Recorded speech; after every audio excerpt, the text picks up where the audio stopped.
Saturday morning இன்னைக்கு நான் ஒரு ப்ராடக்ட் வாங்கியிருக்கேன். அதுதான் உங்களுக்கு நான் காட்டலாம்னு கொண்டு வந்திருக்கேன். இது என்னன்னா சோப் டிஸ்பென்சர் தான். ஆக்சுவலா நான் ஒரு தகர டப்பா மாதிரி ரொம்ப நாளா வச்சு யூஸ் பண்ணிட்டு இருக்கேன். சோ அதுதான் நான் இதுக்கு சேஞ்ச் ஆயிட்டேன். இந்த தடவை வந்து டிமார்ட் கிராசரி வாங்க போயிருக்கும் போது நான் லிக்விட் அதை தான் வாங்கியிருந்தேன். சோ அந்த பர்பஸ்க்காக தான் நான் இதை வாங்கியிருக்கேன். இதுல வந்து மேனுவல் கொடுத்திருக்காங்க பாருங்களேன். இதோட செட்டப்கான மேனுவல் தான் இது. ஆக்சுவலா இதோட பம்ப் எப்படி ரிலீஸ் பண்றது அப்படின்னா ரைட் சைடு வந்து 2 தடவை ரொட்டேட் பண்ணீங்கன்னாவே போதும். பம்ப் வந்து ரிலீஸ் ஆயிடுது. நல்லா தான் ஒர்க் பண்ணுது. நான் அதுக்கே ரிட்டர்ன் பண்றதுக்கு என்ன பண்றது, இப்பெல்லாம் எதனா வாங்கினாவே ஸ்டார்டிங்கே வந்து நல்லா செக் பண்ணிடுறது. இது கூடவே ஒரு ஸ்பாஞ்ச் வர கொடுத்திருந்தாங்க. பட் நம்ம என்னதான் ஸ்பாஞ்ச் வாங்கினாலும் அந்த இரும்பு நாறு போட்டு தேய்ச்சாதான் நமக்கு கிளீன் ஆகுற மாதிரி இருக்கும்.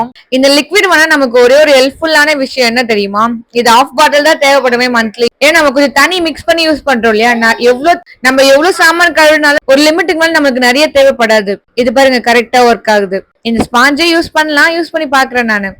நான் ஒண்ணு சொன்னல, ஒரு இத்து போன தகடாபா ஒண்ணு வச்சிட்டு இருக்கேன்னு சொல்லிட்டு இதுதான். இது ஏன் நான் இப்ப வேணான்னு சொல்லிட்டு லிக்விடுக்கு மாறினேன் அப்படின்னா, ஆக்சுவலா இந்த சோப்பை வந்து அப்படியே கையில ஒட்டும் திரியா, எனக்கு அது பிடிக்கவே பிடிக்காது. அந்த கையும் தண்ணியில நின்னுட்டு கழுவிட்டு இருந்தாலுமே வழவழன்னு இருக்கும் பாருங்க, அது எனக்கு பிடிக்கவே பிடிக்காது சுத்தமா. அதுக்காக தான் நான் லிக்விடுக்கே மாறினேன் இப்ப.